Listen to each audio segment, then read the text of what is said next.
Hey, this is Aaron Coleman, and I just wanted to make this video real quick for everybody who's kind of keeping tabs on the Fitbit.net library. We're putting together some ideas for a lot of breaking changes and trying to support OAuth 2.0 in its beta stage. And I just figured this would be a lot quicker to walk through some of these changes that I made for the folks who've been pretty helpful putting together this library, Adam Storr and Kevin Hollingshead, and then for the folks at Fitbit and the API team as well, anybody who's looking at what we're doing and wants to contribute some ideas because this is going to be a big change. So I just checked this in to GitHub, and so if you go over to github.com, Aaron D. Coleman, Fitbit.net, you'll see this async portable has a pull request that I just committed a bunch of this stuff to. So take a look here, pull this down, you can play with this, and I'm going to kind of give a couple ideas of what changed and why I changed this. Some of this was some of the ideas going back and forth on an issue that we had been dragging out to be pretty long here, myself and Adam and Jeremiah. So I wanted to kind of show where I ended up with this. So under the new basic package that we're putting together, that's both a portable class library PCL, so it can be moved to mobile applications and sort of a subset of .NET. We've got some new files that I've added here. So the Authenticator 2, these are specific to OAuth 2, is a new file. Fitbit Client has some new changes, which I'll go through in a minute.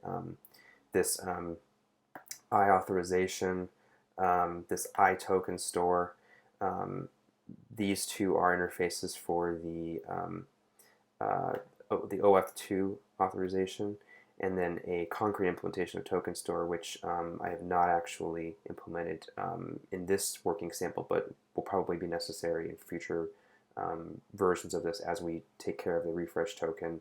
We're going to need to basically have people implement their own Token Store.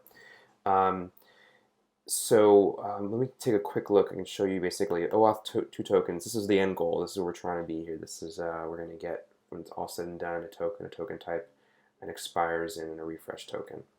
The Authenticator 2 is very simple to how we used to do this with the OAuth 1.0a.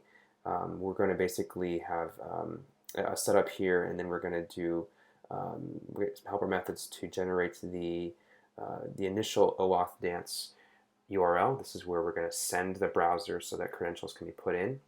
And then once we get basically the result of that, the code, this is the helper method that essentially does the work to exchange that temporary code for the access token in that little OAuth dance. And then the result of this is actually going to be an access token passed back to the client, a little quick helper method. And that's it. That's all that's in this Authenticator class. Trying to keep this pretty small if possible. The Fitbit client library, of course, has a few new things to support OAuth 2.0, and we went back and forth on this a little bit, so I think this is where we kind of ended up, is essentially we'll have this Fitbit client.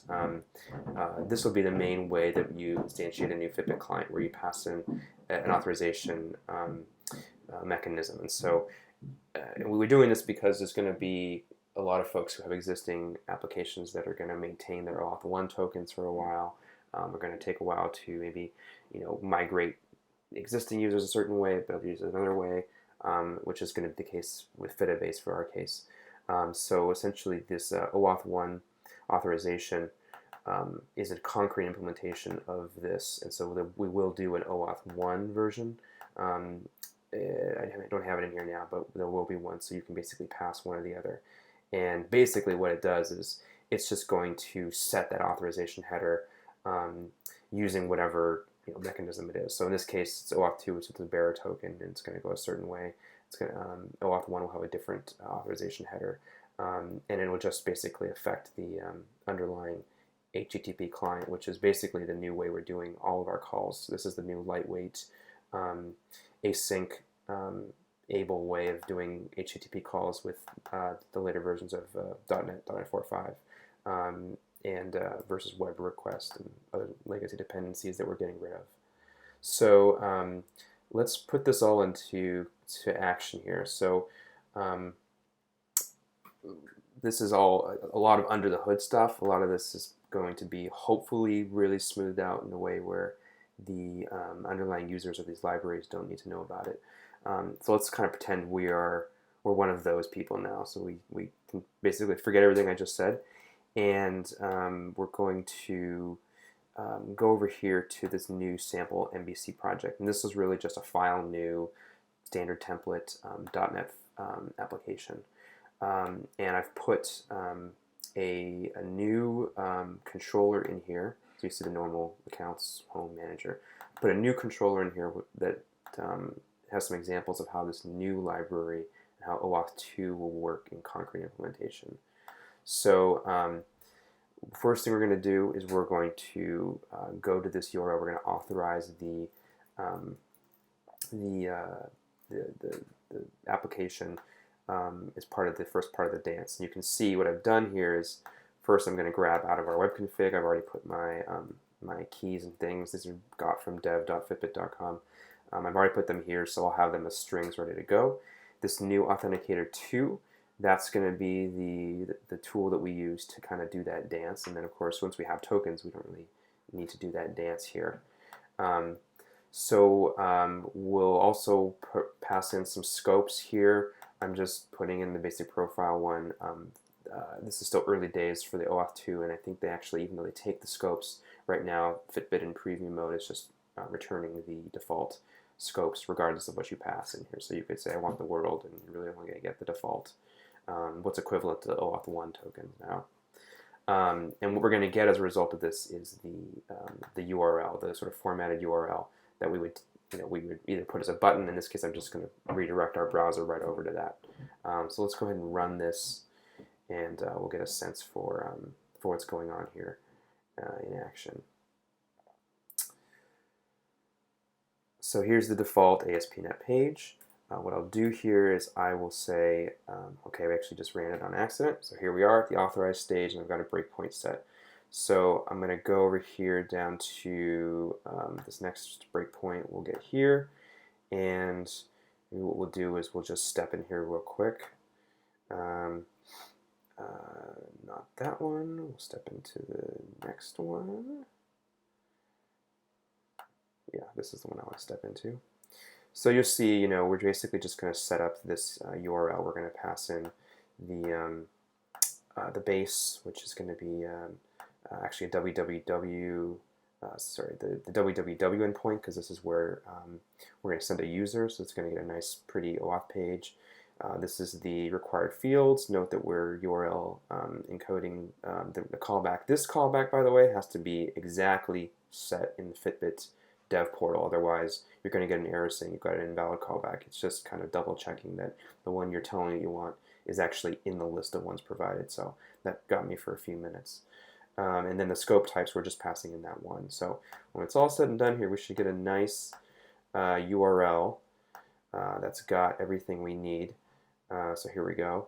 My client ID is that right there. I'm not afraid of showing you that because this is a little test account. But it's got all the bits and pieces in there. You see the redirect URI has that redirect where it's going to go back to localhost.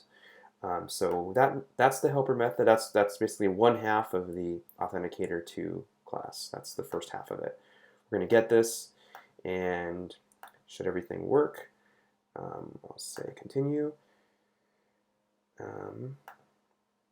We should have gotten here. Looks like we actually made it to the second step, which we shouldn't have done.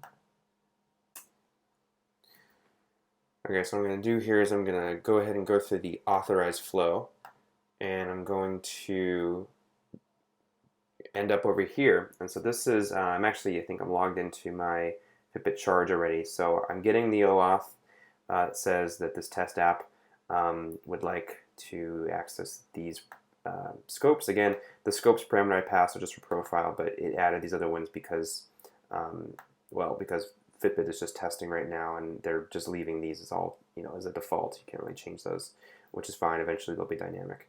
I'll hit allow, and then what happens here is we've got this, the callback now is happening. So we'll hop over here. Again, we're going to use that second part of that authenticator class. So we need to just create it again.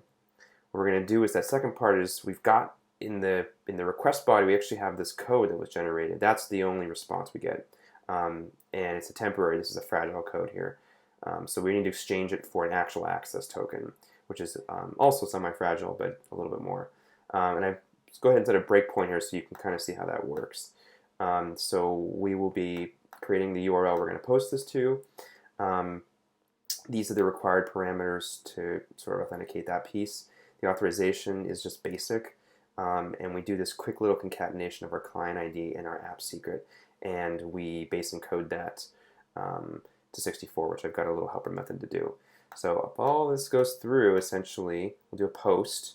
You can see real quick, here's a response. 200, so that means good things are happening for us. And we get down to the response string. I see an access token. We're going to parse it to a JSON object. We'll take out we'll create a dynamic or a strongly typed object, and then we'll take out the bits and put them into the object the way we want them. So we want the access token, the expires, the refresh token, all those good things. We return it, and should everything work out, the piece that we didn't see there is that the controller actually stepped back here. Looks like I just jumped out an accident. We got an access token, it here, and just as kind of a placeholder for this demo, I went ahead and put it into session. So this is probably a spot where this might actually change. The way we finish this piece, might be that we have, we require essentially the use of that token storage. And the reason I say that is because that token storage mechanism that I talked about before is every APA I call on OAuth 2 may fail because of a stale token. And so we covered this in that long discussion here on GitHub. But essentially the ideal scenario would be is that the library realized, okay, I made this call for steps or whatever the case may be. And Jeremiah, I think, explains it pretty well somewhere in here. What happens is a second attempt needs to be made, he says right here, where that token is exchanged for a fresh one and then restored, however it is you want to store it, so maybe in a framework or in session or whatever the case may be. And then the call is recalled and done correctly, all totally, behind the scenes, such that the calling method has no need to know that. So if you're just looking for steps and you passed a token that need to be refreshed, you passed it that one, it did the exchange for you, it put it back in your database, whatever the case may be, and it gave you back steps like nothing happened. I think that's the right way to go. So this is probably going to change, but I just wanted to show that we're pulling it out, we're putting it in a session for right now. So in future versions, maybe we'll have like a session state storage, implementation of token store or something. Anyways, for now, that's just kind of how it works. This last step here, to prove that this worked, I've got a breakpoint set. I've got a real quick view. Basically, last week's steps is going to go to session, grab that token, call the client using that session token, and then send us back the data and put it into this view. The view is very, very simple. Like our other examples, it's just a for loop where we put out the date and time, and this is going to get my last week's worth of steps. So let's just finish up the video with that. If I'm here, we should have in, I don't know why it keeps forcing me through this part again, but I don't really want to authenticate again. I'm going to. What I'm going to do here is I'm going to say Fitbit last week's steps. Okay, so here we are. We're going to say, okay, pull that access token out of session. Here it is. Boom, boom, boom. There's good stuff in here. I think this is going to work. We're going to get the client. Another little helper method down here, which we've used before, just sets up the new Fitbit client. So that's good. We'll go to the next line. Okay, so we got the client. We're gonna go ahead and fire this off and see if we get data back. And here's the response. And data. Yes, there is data. All right, I see real step values coming in. And if I finish this up, there we go. So we got data. So the OAuth dance is there. I'm looking for some help from you all to get ideas on this is going to work. If we've got rough spots, we need to kind of think about it even further. But I just wanted to show this in a video form because I think it's much faster than trying to document all this when we're probably going to change a lot of this stuff anyways, or at least some of the big pieces are going to change still. But we've got it kind of working, and we can kind of start to move a little farther down the line and maybe even provide some feedback to the folks at Fitbit if there are some spots where we're thinking there could be little tweaks here and there. I think this is the time to do it while their API is in beta and while we're still figuring out exactly how the new version of the library is going to look. All right. I'm available on GitHub, Aaron D. Coleman, on Twitter @AaronC. Thanks.